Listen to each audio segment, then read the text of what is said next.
Hello friends, good afternoon.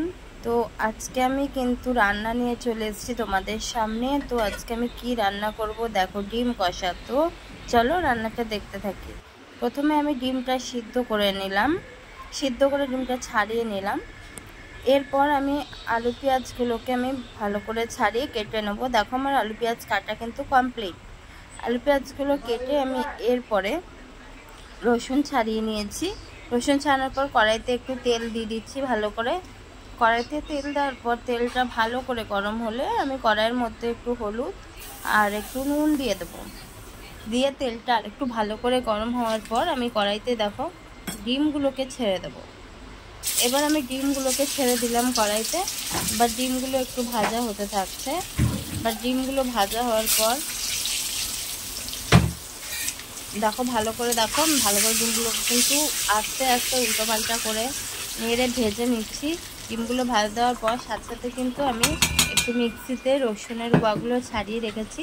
এই রসুন আর তার সাথে গোটা ধনে আর গোটা জিরে আমি কিন্তু নিজের প্রয়োজন মতো দিয়ে এটাকে কিন্তু আমি এবার মধ্যে একটুখানি কাঁচা পেঁয়াজ দিয়ে দেবো। দেওয়ার পর আমি দেখো এবার এটাকে মিক্সির মধ্যে গ্রাইন্ড করতে আমি বসিয়ে দিচ্ছি। দেখো এটা কিন্তু মিক্সিতে গ্রাইন্ডিং হয়ে গেছে। এবার আমি এটাকে নামিয়ে একটুখানি খুলে দেখে নেব কতটা কি হলো। তো হ্যাঁ, ব্যাস আমাদের কমপ্লিট হয়ে গেছে গ্রাইন্ডিংটা। তো এবার আমি এটাকে এভাবেই ঢেকে রেখে দেব। এরপর আমি ভাজা ডিমগুলোকে তুলে নিলাম। ডিমগুলো তুলে নেওয়ার পর আমি একটা বাটিতে রেখে দিলাম। বাটিতে রাখার পর এবার কড়াইতে আলু পেঁয়াজগুলো ভালো করে আমি ভাজতে দিয়ে দেব। এবার দেখো ভালো করে আলু পেঁয়াজগুলোকে নেড়ে দিচ্ছি আমি ভালো করে।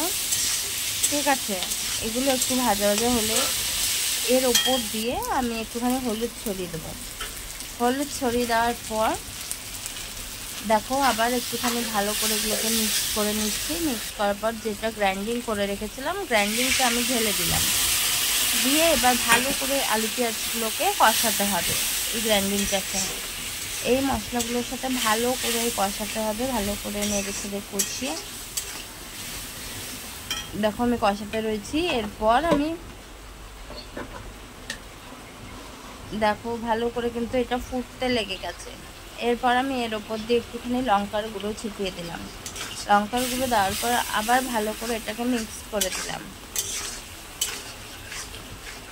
দেখো আমি কিন্তু মিক্স করতে থেকে গেছি। এরপর জল দিয়ে দিয়েছি, জল দিয়ে একটুখানি ফুটতে দিয়েছি। দেখো ঝোলটা কিন্তু ফুটতে লেগে গেছে। এটা একটু আলুগুলো সিদ্ধ হওয়ার জন্য আমি একটা থালা দিয়ে কড়াইটাকে চাপা দিয়ে দিলাম। আর কিছুক্ষণ পর দেখো থালাটা তুলে আমি দেখলাম আলুগুলো সিদ্ধ হয়েছে কিনা। তো আলুগুলো সিদ্ধ হয়ে গেছে। এবার আমি ডিমগুলোকে ছেড়ে দিলাম। ডিমগুলোকে ছেড়ে দেওয়ার পর দেখো আমি ভালো করে এগুলো করে কষিয়ে দেখো এবার কিন্তু আমার ডিম কষা প্রায় কমপ্লিট। এবার আমি বাটিতে ডিম কষা ঢেলে নিলাম। তো এই রেসিপিটি ভালো লাগলে লাইক, কমেন্ট, শেয়ার